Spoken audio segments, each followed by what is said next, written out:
All right, folks, episode 14, so we covered a lot of things. AGI, we go deep dive into that. There's a whole lot of demo stuff that I show, and just the news. We touch on things like ideogram, show some cool examples, some video work, pretty cool little things, and obviously we deep dive in AGI. Listen to the episode. Let's go. See you there. Bye. Woke up, tech talk, news flash, AI rolling in future in the dash. Digital dreams, cold and safe. We got the vision, never out of sync. AI, as it to the sky. Digital world, we reaching high, not centralized. Overlord of AI. This is episode 14. Should have been episode 15. Part 2. But not like the Joker, Folie à deux, or whatever it was called and stuff, where we're not going to sing this as a musical, but... We could. We could, but we won't. We'll pass this whole episode through Sonar and then... Yeah. Oh, yeah. You can do that. Sudo, whatever. UDO, sudo, which is what created the awesome intro that we made. I love that intro. But yeah, this is episode 14, part 2, because the last one, it didn't work. So it shows that, there's still... improvements to systems. It's not AI's fault. I didn't sleep for days. I can't believe we had a great recording. It was actually a really good episode. It was a great fun episode. We did it on a Sunday. Yeah, we just had some topics. News was up to date. We're going to release a couple of days later. And then after looking at the recording, everything was good. I had backups of audio, which was fine. But then I got home, laptop wouldn't turn on. I'm like, what's happening? What? So I press, I'm like turning on. Yep. I'm like, oh my God, the whole thing's died. I'm trying to configure and change things out. Took out the hard drive and then plugged into my desktop computer, and computer said no, it did not like it. I'm so sorry. The hard drive lasts, every time you turned it on, it lasts like 2 seconds for me interacting with it. Yeah. So it's completely conked itself. So, and the whole video, 15 gigabytes of our recording. We had audio and we had some screen recording stuff. Oh, because we record separately. We've got some cool devices here that we use with Sonar Chalk. But we just lost the video of us. And that was really the most important thing, I think. Well, because that's what we use to talk with people and share with people and, make it human again. Make it human. Yeah. I wonder if you could wear a hat, maybe not a red hat, make it human again. Miha? Miha. Miha. Make it human again. Anyway, this is an episode about AI, which as always is. We're going to cover the news, the views, the awesome opinions and stuff that are going on in the space, as well as, showing you things that I think are important for you to see. And talk about some topics. Talk about some cool topics and stuff. So we're just going to dive straight into it. We've got a big topic later on, so I'm going to dive through some of the interesting highlights I've seen over the last 7 days. Starting with some interesting things coming out of education. So there was this Australian cross-institutional study across a bunch of universities. Eddie here is from, I think, University of Adelaide down in South Australia, a well-known AI person on LinkedIn, definitely one to follow. Some results, Chris, interesting. 83% of students are using AI for their studies. Around 44% are doing so weekly. I thought that would be higher. What are they using it for? So they're using it mainly to answer questions. That's 80%. Generate written text to use, 68%. And to analyze documents, only 51%. I mean, there's a lot of efficiency uplift that you get from, doing that first, just look at a document through AI to get the key points and to make it contextual to your understanding if you set up the AI in the right way. There's also 91% are worried that they're breaking the uni rules for AI use. And I was just at a hackathon that weekend, which is why we did it on a Sunday, because I was at this hackathon for Ethereum doing some blockchain stuff at UNSW. So funnily enough, there was a uni thing too. And I was speaking to some of the people that were helping there, lecturers and stuff, and they're saying things like that they will change the way that they do testing. Some of it is even more oral rather than written or on computer because of the loomingness and threat of AI. And there's guys like Ethan Mollick, who we follow quite a bit, and he's an educator, and says that he doesn't believe in just be very careful with the AI detector tools, because the false positives are way too high for his threshold. Or even people not...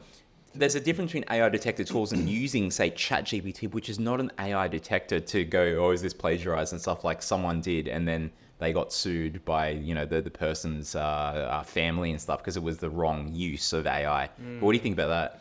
Look, I think there definitely needs to be different ways of testing kids when they're going through all these processes now. If you have these tools are at the beck and call of on every device that they own pretty much now.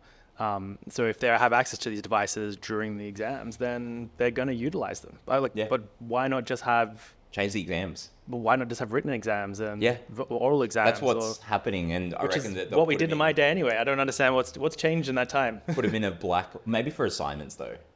Assignments, okay, that makes sense. Yep. I think when the bar's like, it's harder to see if someone's like using these extension kind of tools.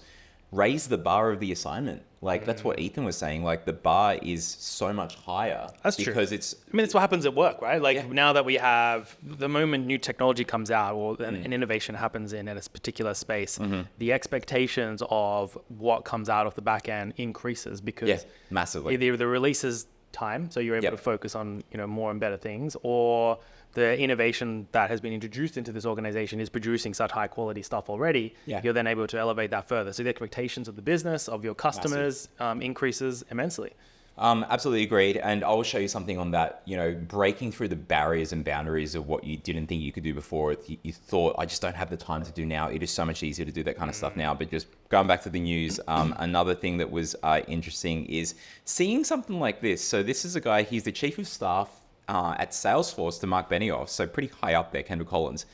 And he's done this post and he's had a few of these where it's just a massive flame war, so to speak, going back to the old kind of like internet word days. I reckon we need to bring back early 2000s wording, like leak code and owning, but it's PWNING, and these flame wars and stuff that are happening online. This is between Salesforce and Salesforce and Microsoft, and he's talking about Microsoft Copilot. This is a clippy kind of moment, and they're copycatting like Salesforce is what the Salesforce guy is saying.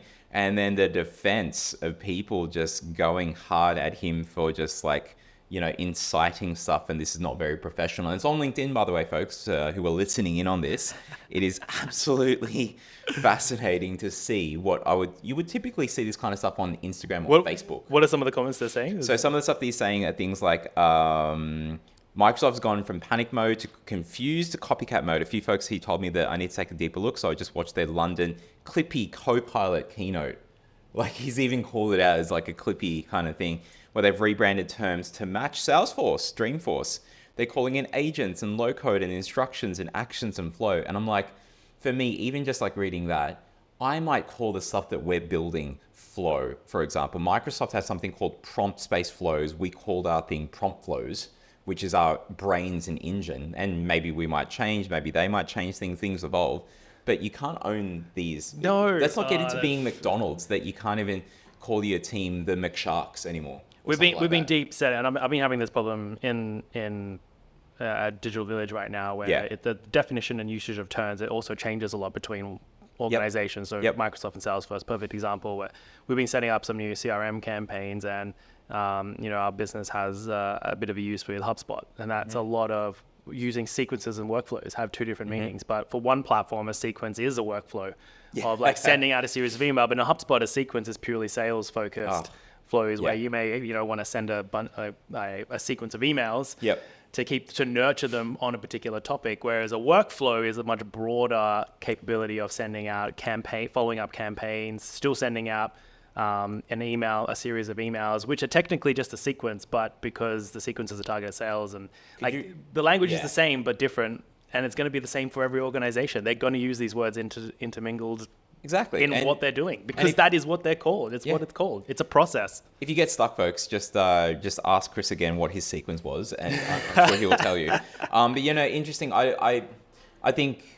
Okay, this is just a little kind of flash in the ocean, so to speak. A little tiny thing, but let's hopefully be civil about all this kind of stuff. What have some people said? What are the some of the defenses and stuff going, the author saying that Microsoft trolls are out in force, and I love it. Clippy can try to copy Agent Force, which is what Salesforce is. Copy the Dreamforce keynote, but you cannot. Real customer success and live testimonials on stage, blah, blah, blah. And then Lee, who's Australian, one of the leaders here at Microsoft for government and whatnot, setting aside the names of our employers, I'm intrigued by your decision to tell customers about how great your solution is by first telling them how bad the competition is. Well said. I mean, look, I've used Salesforce before. I think that they're great companies. HubSpot are doing a lot of stuff in the AI space as well. Definitely should check out what their CTO was, or one of their founders was speaking about when it comes to agents. Yep. But we should all support each other. Like, you're just making to the outside world, all of us look bad and stuff. Like, I don't believe in lifting yourself up by tearing others down. But up to you, bro. I also can't believe for a second that Microsoft would have been copying Salesforce. I reckon Salesforce just got a product out faster, a little bit faster, because of whatever reason, and Microsoft has already had that stuff well in development for quite a while. Trying to clear it. Like they're a huge investor of like many AI businesses. Obviously, OpenAI being the biggest one. And I think that they could. It's not beneath these big companies to do untoward things, but 100%. Provide the evidence. Yeah, they're also a multi-billion-dollar company. Like Salesforce is. Like, yeah, exactly. I think there's just better ways to act and stuff like this. And to the outside world, it just looks funny. Anyway, 100%. Another piece of news. Oh, no, that was the same one. Let me show you something fun, Chris. Actually, before we go to fun, I'm going to jump to one other thing which has happened. So just overnight. This is a Reddit thread because it's only just super fresh. So you got to go to like the latest news, like the live stuff, like X or Reddit. I do this a lot. Anyway, so on this, someone did an AMA. They're actually at the London OpenAI dev event, and someone else has like done a log style summary of it. So some of the things they talk about. So there was the start, and then someone asked if there'll be any big announcements, and they said that it's probably unlikely until like they just had Dev Day in San Francisco. Everyone's wondering when GPT-5 is coming out. There was something on advanced voice mode. So not just voice mode, advanced voice mode, to do real time and web access. Because right now they released it, but it's just only inside the model. It doesn't have any files you can attach to it. Doesn't have web. So they explained it's not available for ChatGPT use, but they did show a demo of using it through the API. So that's interesting. So play around with that. Real time voice ordering pies. So they used a real time voice order to order pies from a local shop. So cool demo. Drone control. So they built a mobile app live to control a DJI drone. So this is crazy. And I'll show you something on developing fast. And then the overview was that someone asked about what the agenda was like. I said it's very awesome. In the thread, it's a very developer focused kind of like event and stuff. So for the lay person out there, there might have been a lot of stuff that just doesn't make sense to them. But a few months ago, they spoke about structured output. Structured output is where you can get consistent responses from, let's say it scrapes a website and produces a JSON file, which is a structured kind of response. And that's important for devs, but not the layperson. It's important for devs because you can do a lot of cool stuff with that if you get consistent responses rather than just random outputs. And that's one of the first things that we tried to tackle at Psych, like how do you actually get the AI to give you consistently the same kind of output each time? So anyway, that was interesting. Nothing seemingly major as per the thread, but we're going to watch out for more. And I just wanted to show you two more fun things before we get out there. So one fun thing, and just on this developer stuff. So what I've got on screen here, Chris, I used to work in finance, and I used to do something for the public because it was publicly available data from the ASX, but I built it in Power BI, which meant that it was limited in terms of what community stuff I could provide, like what free stuff I could provide to the community. I didn't have an ability for people to log in. I didn't have an ability for people to track their own portfolios. This is for ETFs, right? And so just in a few days, I built this. So it's a redo of the ETF tracker, and it hasn't got all the features yet, but just through using Bolt.new, Vercel for some stuff, Claude for some stuff, and a whole heap of ChatGPT to basically rebuild a better, more website friendly version. This is the actual whole website is like this. It's only running on my local machine, but I can scroll through and see some of these different charts here. You can see that I've got like some, different tables and charts, and I can like filter things here. I'm just picking a few ETFs, for example, and you can see it filter quite nicely. There's a back end. So there's a server with data, and it's all instructed how to do this. Like I already know data, so I've got a bit of a leg up, so to speak. But still, I would not have been able to do this in just a few days without AI. So I just want to get people to think. The most popular thing I had, and I just did this last night, right? Where for these ETFs, I can pick Let's pick a few of these ones here and these three. This is the holdings data from the websites that's been scraped through some Python code, put into a SQL server, served up in this app, and I did it in a night. And I've only got there's like 400 ETFs. I've done maybe 50 of them. I have to go back and connect all the connections. But to be able to do this, and look at this, I've got light mode, dark mode. Okay, dark mode doesn't work too well there. It does work on like some of the other ones there. So you can see there's like light mode. There's things in here, and I just think, okay, it'd be cool to have this. It'd be cool to have, Chris, never had this before. I never had a profile where I can put details about me, where I can put tickers that I like. So ETFs I want to track. I'm going to do the next thing. I put in these tickers. If you've got your profile and you've logged in, you will be able to have your experience change based on your portfolio. Doing it in a few days, folks. This is crazy. This is my call to action that people need to play around with. And what have you built this in? This is React. And what did you start with? Well, first of all, I started with the idea because I've already got like something running on Power BI. Power BI is a great tool from Microsoft, but it's restrictive when it comes to sitting with inside. So I'll actually show you here, sitting with inside an iframe on a website. So I built this. This was a quite popular app that I had a few years ago. I had to stop updating it because work was just getting in the way. But as you can see here, you can go full screen and stuff, but it's quite limited because this is just a publicly viewing only thing. You can't log in, you can't put in your own kind of things there. I really want to still help the public. And I was like, hang on, I'm working in AI and there's all this coding stuff. Like, why don't I have a go at piecing this together again, which I've done. And so it's, it takes a lot longer, I'd say, to put something like this together in Power BI versus what it's taken me to do just in React. Now, it's not online yet, but it will be in, maybe a few days more time. I've got to do a few more edits and stuff to it, but it just goes to show just how quickly you can do things with AI. So I think that's cool. And what have you used? What AI tools have you used to build it? Vercel to get some ideas for like what a website could look like. Yep. I transferred some stuff to bolt.new to test mini concepts. Bolt.new, baby. And we'll put these in the show notes. Bolt.new is a really great tool. You can mock up a few things there. So I'll just show you here. I've got to log in. But, give me a website with a superannuation calculator. No other description there. And of course, if you give a long description, if you give images and screenshots, I actually probably need to sign in. Anyway, if you give more details there, you've got to sign with the GitHub, folks. So if you don't have GitHub, then, definitely do that. So let's give that a go. But using these tools, using a bit of Claude at the start. And so the interesting thing here, Chris, is that unlike other tools where they tell you, okay, you've got to build your app.tsx, you've got to build your main.tsx, you've got to build your source and components, which is a typical ingredient for a React app in the right folders.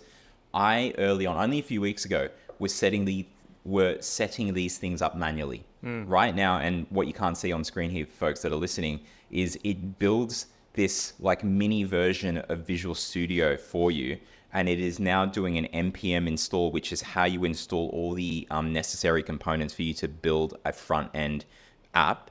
It's going to be fake stuff. It's not going to connect yet to anything where you've got a backend, but you can just ask ChatGPT, how do I do a backend? You can just ask for the AI to do it, and then you can just follow those steps really easy. Follow the steps, and when it doesn't work, you just go back and say, hey, here's the error. Or even with Claude, like you can... And you go like, how do I do that? It was like, oh, you got to go to the console log. What is that? And it tells you. You just keep asking. So persistence is what pays off in being able to do this. Now, it's probably still loading and stuff there. Here, simple. What was that? A few seconds? Was that a minute? Superannuation calculator. Employee contribution 11.5%. Here's my projected balance. My salary. Let's put a few hundreds on there. Current balance. 200K, for example. I'm 192 million by the age of 67. That's great. Probably off by a little bit. 21 million by...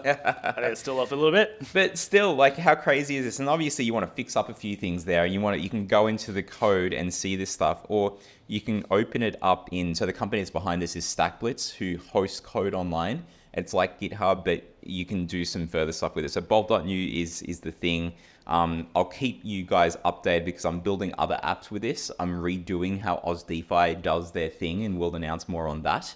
but I'm doing it with tech because I can do it now. The idea is I don't have to wait for devs, but it would be great if there were devs that can help improve things further. We all lift up our game. It's fantastic. And we've been using it a lot for very similar engagements with customers, clients, and the like either jumpstarting, helping some startups jumpstart their thinking and their ideas by using tools like this. Like, it is just amazing how far you can go now without having to engage a specialist. Yeah. And you only need to engage that specialist when you get to that crunch time. Okay, Complex cool. stuff. I'm happy now that Yep. I've got a prototype, or I've got some ideas in my direction. Now I can go Yeah. into, let's get this into a state Let's where get I this can push project it to market. started. Yeah. Speaking of, the last thing before you get into your stuff, which is No, really no, it's important. So I was playing around. You mentioned, we mentioned in the deleted episode, well, not deleted, the lost episode, folks, and we'll have to like find that. It's like Bitcoin, like maybe it's still out there. I've and still got the stuff. hard drive. Maybe I could recover Yeah. it. Some pay the Exactly. 200 bucks to. So this is Runway Act 1 that we mentioned. I actually tried it out. So you record a video. I just did it off my phone. Then I used ideogram to create this image here. I said an alien looking at the camera, their crashed spaceship in the background. They look tired and a little bit worried about their suit being damaged. Very expressive face. I chose the last one here. And here is the result of mashing it together. Are you ready, Chris? I'm ready. Oh, God. Hey, how's it going? Do you know where I can find the nearest spaceship mechanic? Who is that guy? I think I've kind of I hit the brake when I should have hit the reverse thrust accelerators, and it just didn't slow down fast. kinda enough. looks And like I've you hit as this well. Rocky planet. What do I do? Look, if you can help me, great. But if you can't, I don't know what you're still doing here. Who are you? I said cannot, not the C word. In anyways, it did Asianate me. It did, look at this. Like, so this is like the original one. This is what it looked like. The face there, as you can see, that's the original face. Oh, it looks much more wrinkly. Much more wrinkly. And That's then, more realistic. and then it Smoothed you out. smoothed me out. It like, I guess because it's got to blend your face a Yeah. little more with animations. exactly. Still very cool. So that was a fun thing. I'm going to start playing around with a bit more. And I mean, Ideogram's done some great things. Like, they got the whole canvas tool Wanna show now. yours? Yeah, if you pop it up. They got the whole Look at this. canvas tool now. So I just sit into the text prompt, put Nice. in, two Asian guys hosting, or an Asian guy and a white and a Caucasian guy hosting. I mean, You are Asian. hosting a podcast, superhero comic style Marvel, and I came up with a I bunch like of these. this one. I like the bottom right one because its haircut is where I wish my haircut was. And this guy looks way more chiseled than I actually am as well. That's exactly you. But the thing is, like, I could just delete. I could, I'd say you like that one. We don't need that one. So No I could way. choose this Oh, no one, way. and I could Wow. still switch between them if I wanted to. Oh, that's really cool. I And then did if not I know you wanted could do to that. further customize it, I can further customize it. I can change the prompt with more prompts. Folks, if and you're into continue to comic edit. books, I could extend out the image if I wanted to. can you continue or with that image? Can you? download it, duplicate it? Oh, that's crazy. Yeah, you can continue with it as well. I don't have the. Wow. So you can just add to it if you wanted to. That is so cool. And continue that experience. It's really, really cool what you're able to do with this, with Ideogram. I think we did touch on it on the last episode, Yes, and I go think ahead. one of the things that we touched on was that it's very similar now to what you could do in Photoshop with their AI tools. So without having to spend the ridiculous amount of money using Adobe products, you can now create some pretty lifelike images as well. Like, Ideogram has some Yeah. very, very powerful functions and features. So definitely test that out. And it's free for generating a few images. That's the best part about these things. Should we get into it? Let's do it. Big Have topic. you, Getting my notes out. Did you hear about Mr. Elon Musk? Mr. And his conversations, Elon Musk. his recent conversations. He's had a few podcasts over the last week, so this is Which ones separate then? to the election. Which one? Oh yeah, I thought it was just like. Yeah, we'll get away from Yeah, that. So he's had a few conversations recently around AI, and because that's Okay. a big thing. He has his own, his startup brand. He's got and Grok, and they've been doing some really cool stuff for Yeah. open source. I saw that he was asking people to load up their their X-rays and stuff and see if Grok is actually saying the right thing. And some people are like, oh great, crowdsourcing this, and then other people are like, whoa, what are you- taking my X-ray what are you data. doing? Anyway, I saw that. Not that. Yeah, so he's had a couple of other podcasts recently with a few people just talking around AGI specifically, right? And how far are we from it? And one of the comments he said, which is, quite interesting, whether it's truthful or not, he's going down that pathway of saying some things sometimes when they're not exactly correct. But Yeah. where at the moment we're accelerating the intelligence of our AI at almost Yep. 10x, right? Yep. So and that's like 10x over short amounts of time, I'm talking like months. And so as that continues to get bigger and bigger and bigger and bigger and bigger over the next couple of years, we're going to hit a point where it's going to be like 100,000 times better than what it was now. Yep. Which is when we start to reach that level of AGI. Yeah. Right. And he's predicting that we're like 3, 4, maybe 5 years away from having AGI level intelligence with our AI. Just from what you said there, I kind of think about like AGI and all that kind of stuff where at first imagine like being wondered and wowed when you saw the biplane, not even biplanes, like the Wright brothers and similar copycats like take off. Go, wow, look at that kind of stuff. And then you get into that space like a startup back then. Maybe you don't have Stone and Chalk, you've got, some other rich backers and stuff like that. And then you get into that space and you're seeing like, wow, we're at the cutting edge. Not knowing that we go from that to, the World War II kind of planes to jets, to supersonic, to massive jets that if you showed something breaking like the sound barrier, exactly, breaking the sound barrier, or the Chinese are building Concords, a Concorde-like plane that's 2 times faster than the original Concorde, or like the stuff that we're doing in space, just seeing that as when you open up the Pandora's box and stuff in a good way, let's just say, the things that can happen from it. Now, thinking about where we are at, and I know that AI has been around for a while, but let's just call it generative AI, if that's the direction that we're still going in, as the area of interest. Just thinking about where it could be in like 5 years, 10 years, 20 it could be scary and daunting. But if you think about it as being exciting, I think it's just a frame of mind, so to speak. Yeah, exactly. But like, if you look at the investment even across the globe right now, we're talking like trillions of dollars of money is being poured into AI development from across all different countries, UK, US, Australia. All the big players, all across Europe now are all like just putting huge amounts of investment into this. And that is increasing by the day. And not only that is investment by these big companies, it's investment by governments as well. Like, all the big governments are also putting in huge amounts of support to improve the AI infrastructure, as well as the technology to bring in those innovations into government activities and government work and support the growth of startups in their countries. There's a lot of huge amounts of private initiatives, but obviously most of it is driven by these big, large corporates.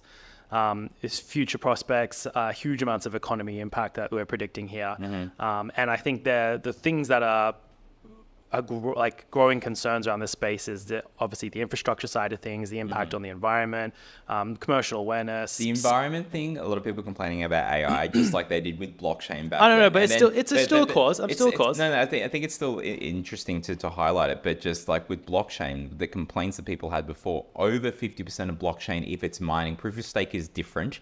But mining on blockchain now, like the old school proof of work mining, which was buying up all the pissing off the gamers because we were buying all the GPUs. Yes, I hated that. More than 50% of that is now renewable energy. So it's just like these complaints. Yeah, I think it's right at the time, but we evolve, and I can see the same thing happening. Caution about renewable energy and investment in carbons, but yes, carbon coins. But yes, I definitely agree. But it's the less about the volume of the impact, but more about the idea that it's just adding another thing on top of the many things that are impacting the environment.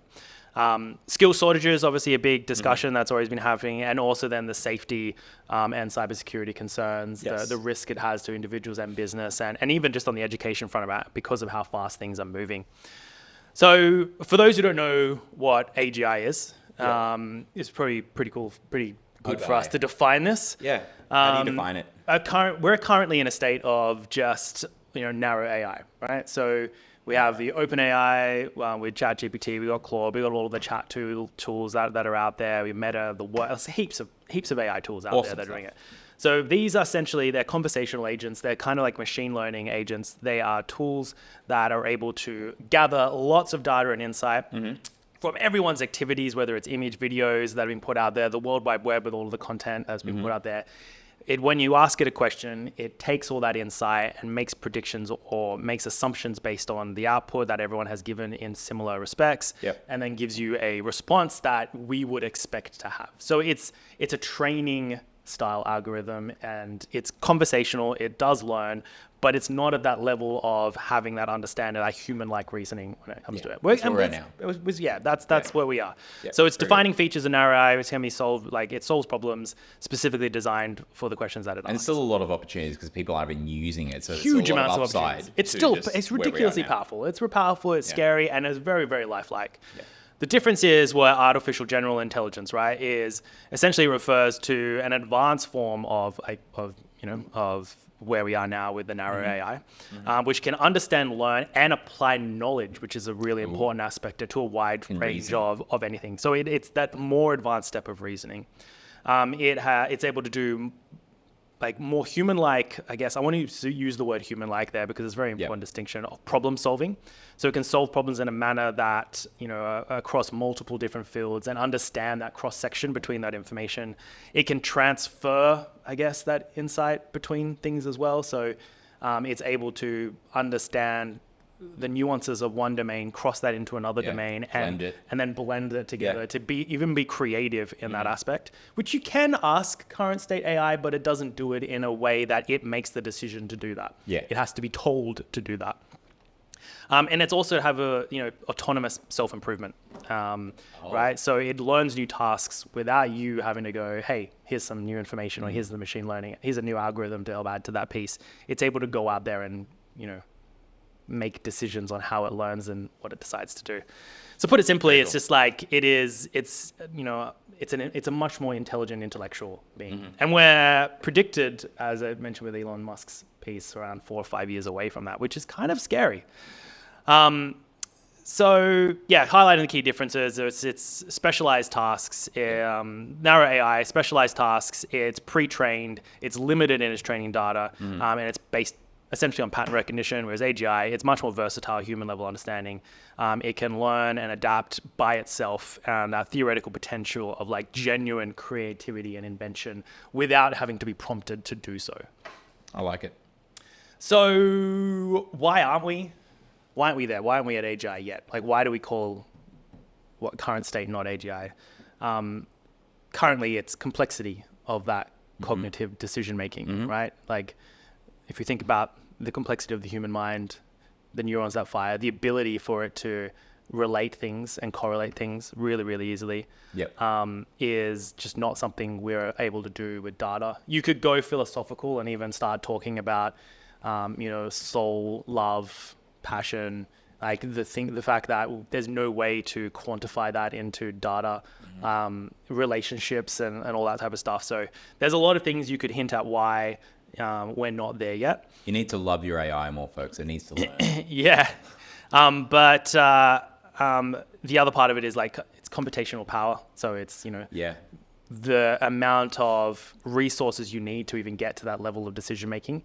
We're not there yet. I mean, we've got obviously all these big powerhouses, Amazon and Google and the works, building out this massive amounts of investment into infrastructure. I wonder if that's like, the old computers, we thought that, oh, wow, it's going to feel like by the time we get supercomputers, it's going to be the size of a warehouse and stuff. And actually we went the other way. Yeah. Because we were able to decrease the size of microchips and do more with... 100%. I mean, I'm not even going to touch on quantum computing. Like, that's just a whole different ballgame once that hits the market. It's just waiting out there. That is going to change the game even more. And so with all of this insight, the question that everyone has been asking, you see it all across the media right now, right? It is immense. Like, are we ready for this level of artificial intelligence? Are we ready for IGA? Universal basic income and to AGI. go spend more time with your family. It's like, what? Yeah. I go to work to take a break from my family. Right? So like there's been a flurry of people leaving businesses and sectors right now, right?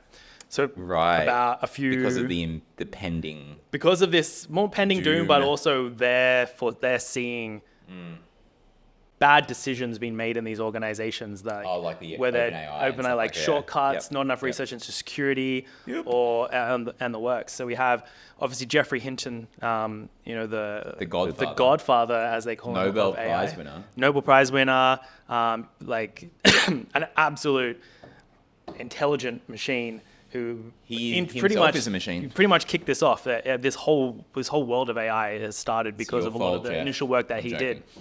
but it is. So he left Google. He resigned Yep. from Google, citing concerns about the dangers of their advancement in AI, right? And he was pretty much warning us around the chatbots which are coming through into our ecosystem. A lot of them are here now, but they might surpass our human capacity in general knowledge very, very soon. So he fears that this could be misused. We could get a lot of bad actors. You know, we already see issues with how people are Interacting with chatbots. interacting with chatbots. They're getting ripped off. They're getting Or the suicide of that kid playing with the most popular chatbot in terms of characters is characters.ai. People didn't realize that it was like the second most popular AI website out there. Yep. And this kid had interactions with a language model, and they showed some of the experts, the final experts, saying, "Oh, come to me," and stuff like that. And the kid's taken it as needed to shoot himself. So unfortunately, that has happened. But two things on that. It's like one. So people argue that with and the EU AI Act kind of has this, that you shouldn't have anything with facial tracking or emotions or anything like that. Like, it shouldn't track our emotions, but language is majority of it is emotions. Agreed. Majority of it is Words are facial. power, man. It's Words. actions. It's Words not have the power. words. Words are only a tiny. Have power, but words are also, like, I'm just saying, like a tiny piece of the puzzle. If the AIs, you know, these characters, and obviously we need the appropriate safeguards and all that. Like, it's crazy, but like you could think that if this thing could tell that there's distress in this person, that maybe it could have acted differently because it sees that this is not a good path that this person is going down. That's Maybe interacting with AGI AI. will. I don't know. We'll be able to do that, but yeah, it's tough, man. it's devastating, and it's a really good example. And he highlights that the rapid pace of this development, which is even surprising the developers themselves. Like, we can talk, OpenAI can't even really fathom how their system works. Like, they couldn't tell you how it is able to do what it does. Like, that is how fast we're moving. Magic. It's moving so fast that the creators themselves know aren't what? 100% sure how the systems work. AI is based off math. And why? Because we've turned words into vectors. And vectors are just very long strings of numbers. And we're basically doing math on that. We're basically doing mathemagics. So Mathemagics. to my math tutors at uni and high school and stuff that thought whatever I was doing was just mathemagics, because I was making stuff up. Turns out you were right. I don't know. No. Maths is important, folks. But like, So- no, it really feels like magic. It does. And so he emphasizes obviously that there still is potential for in the short term, but in that long term, businesses aren't doing enough. He's criticizing a lot of their actions, particularly Google, around how they're getting these things to market without the proper consideration of the impacts. That's just one person. Then we have Mr. Miles Brundage, obviously from our big one of the the co-founding OpenAI researchers. Really big impact on how OpenAI has become what it is. And there was lots of jokes around who the founding fathers are of OpenAI. There's only one left now. Oh my. But so he recently, and he's leaving OpenAI, and he left pretty much for similar reasons as Jeffrey left Google, just around the concerns of the amount of time and investment they're putting into the safety and security of the tools that they're creating, right? So he pointed out, he believes that the world is not ready for AGI. He pointed out that, just reading out what some of the notes I've got here, at this point, AI matching human abilities across a broad ranking of tasks, posing potential existential risks, which is one of his biggest concerns. He resigned because he didn't think that OpenAI was doing the right things in terms of how they're releasing things to the world and their rapid approach towards this AGI mentality. Wow. Preparedness around it all, internal cultural issues. Obviously, like, if you think about what Google was doing was with the whole original, just break things and get it out there, creates a negative culture, and OpenAI has gone down the same route. They've faced a lot of scrutiny for balancing safety and profit goals. Obviously, they've moved into this now profitable business structure, which I think goes it's against called profitable safety. profitable safety. There we go. No. Brundage left, and he's also left for his own reasons to try and pursue his own projects, and free of these biases. So again, another really big powerhouse starting these issues in the world. And then we've got Mr. James Cameron. Oh, James. He's no, I'm not going to say he's like obviously not a massive influencer of AI, but obviously he's done a lot of cinema, movies, just movies, talking about movies and think cinema. about the Terminator, like the biggest thing. Like I'm thinking AI Titanic, plays a man. big role. Future Visions thought- plays a big role in all the stuff that he does. I thought it was the Titanic where part 2 was supposed to be. It was all just like a fever dream and stuff, and it was just AI hallucination. Rose was like a robot. But can I just play something? Yeah, on play this this? because I'll touch on this in a moment. Okay, so this is from another great podcast. You should definitely check out AI for Humans. They've got some really interesting stuff there. And a lot more subscribers than us, but that's okay.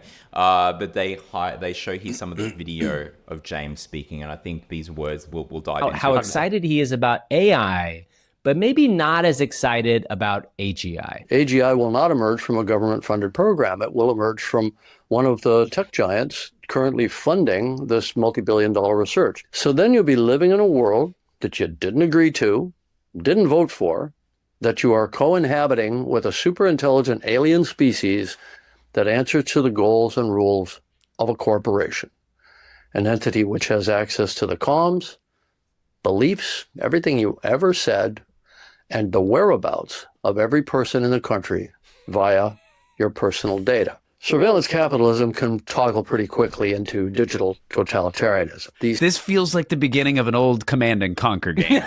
Yeah, it does. do It you definitely remember feels Command like and the Conquer? beginning of a CNC game. Do you remember Command and Conquer? Very and much stuff? so. Very Folks, much if you didn't play Command and Conquer, it was a turn-based strategy game. Big fan of Red Alert. Red Alert. There was a June game that was made off of it as well. No, June, it actually came off the back of June, all the way around. That's right. It came off the back June of was June. first. So June was the OG and then of- Command and Conquer of, my RTS. God. And I played that, and it was Great like when I games. saw Command and Conquer come out, I'm like, why would I play this? I've already got June. Yeah. Anyway, it was like one of those ones where turn-based, as you move the units and stuff, you start to see more of the map. But they had these cutscenes talking about why we're at this war and stuff now, and it's like these generic characters and some famous actors. Very, were in very, it. very like German World War II, Yeah. like Nazi regime And kind there's of mood. they're saying that James, he looked like he was, out of it as like the self-appointed new ruler of this. What did he call it? Digital totalitarianism Yeah. and stuff. So watch out, folks. That kind of stuff is the coming. thing is, he does raise a really good point, which I touched on at the start of my spiel, which is Yes. just around the idea that it is organizations who are doing this. It's Yeah. the big corporates. Yeah. It's the Amazons who who are investors in Anthropic. It's Microsoft who with OpenAI. It's these large corporations which are investing the billions and billions of dollars most, yeah. to build these tools, and they're moving at such a pace that governments, individuals, we're not able to keep up with what's happening to a point where they're going to be moving so fast that legislation won't be able to hold them back unless they say stop. Yeah. Which is, so that's just, that's the reality. Legislation-wise, by the way, we're trying to say and argue here in Australia because there's consultations on this right now. Right now, there's like voluntary standards. But Yeah, wanna they make announced a some- few things only a couple weeks ago, or Yeah. 4 weeks ago. Yeah. They want to make stuff mandatory, so that's still in the works. That's Yeah. not rules yet. It's just voluntary standards right now. But if they do make things mandatory, some of the things in there, and we're trying to push for, are making it generic. Because if you can't keep up with the tech, don't regulate the tech. You regulate the outcomes. And so outcomes, what are those? If something is defined by an industry body, and this is what I've argued with folks like the Build Club, if something is defined as high risk, it should have more guardrails around it. If something's just general risk, because then that at least that definition can adapt to whatever the tech is in the future. So I think that is important and stuff. But please continue. Yeah. So I mean, but he raises a really good point. So we're gonna have these. I mean, it's already kind of the case with the current state. Yeah. And there's a few business organizations even across Europe who are trying to bring these large corporates together and sign agreements around the safety, security, and hold them up to these standards. But it's very easy. They're not legally like government level binding. It's not something that a business could probably pull out of them quite easily and then do their own thing because they think that they want to have no chains around their ankles, give them the freedom to create that next level AGI. Yeah, exactly. There's no incentives. And that is, so we're hitting this point. So the question I'm asking, essentially, and I want to have a discussion with you, is like, are we ready for AI? Were we ready for AI, and are we ready for AGI?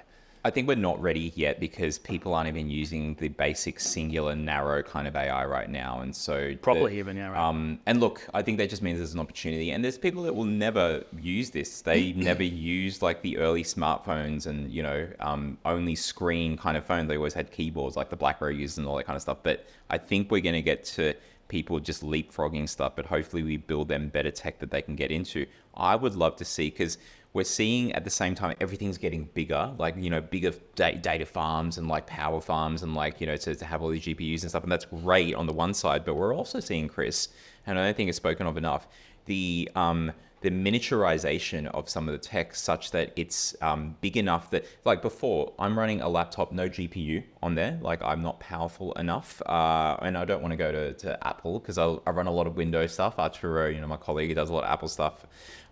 But before, you needed like a GPU to be able to run a lot of these models, like the free version, like Llama, and you can run Ollama to run some of these on your computer.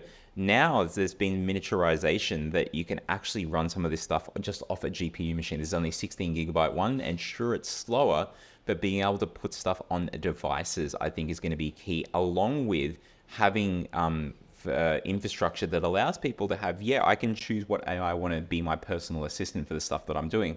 I could choose to go to a centralized kind of system and actually access OpenAI's or Microsoft or you know, Salesforce, etc.